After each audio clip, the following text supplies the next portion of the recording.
Okay, this is 6.4 polar graphs. You're going to need 9 polar grids to make the graphs here. So you're going to need 3 of these pieces of paper. Oh, and keep in mind that you don't have to test for symmetry. A lot of the directions ask you to do that. You don't have to do that. Alright, now this is a really good website. I can't make a video of this, but this is the website right here. I'll zoom in on that.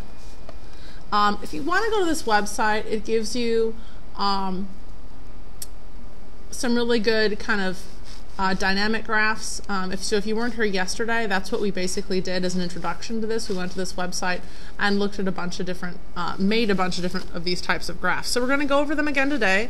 There are, in this packet, again, same types of graphs as from yesterday, but you're going to see circles, you're going to see limacons, you're going to see rose curves, and you're going to see lemniscates. So, basically, here's an example of how you might make a table and make a graph of a circle. All you have to do is plot the points, and we've been plotting points similar to this on polar coordinates for a while on a polar grid. If the radius is 4, and the angle is 0, that would be here. If the radius is 3.5 and then pi over 6, that would be there. The radius is 2.8 and then pi over 4, that would be there. If the radius is 2 and pi over 3, that would be there. So basically you just plot all these points and it makes a circle. So we're going to practice a lot of that today, but first I'm going to show you just what the basic shapes of these graphs look like. Limacons are basically come in 3 categories. One is where you have an interior loop into the circle, and that loop could be pointing in any direction. It could be north, south, east, or west into the circle. It could be a little point, not a full loop, but just a little boop, and then back out again. Again, that could be in any direction that could happen.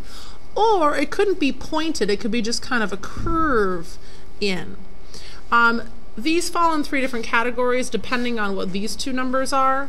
You can see up here the types of graphs that give you these, or the types of equations that give you a limacon look like this. So it all depends on what A and B are. So if A over B is less than 1, so this number is less than that number, you're going to have an inner loop.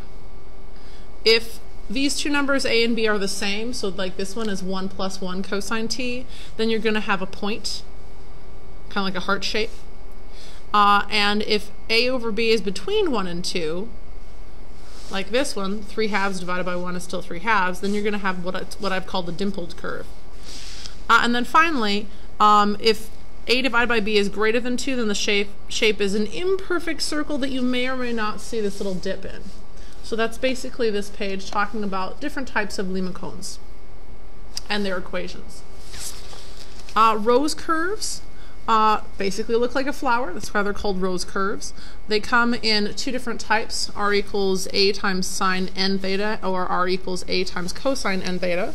And if this is important to note, that if n is even, this number in front of the theta, the rose petal, the number of petals that you get is twice your n. So if this is 2n, that would be 4 petals. If this is 6n, that would be 12 petals. We're not going to get that big, but just an example.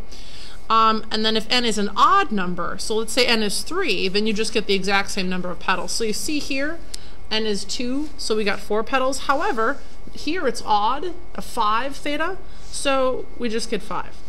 It's kind of an odd pattern, but that's how it works. And you should be mindful of that as we're making our graphs, so we know exactly how many petals that we're going to have. Really important information right here. Important info. Okay.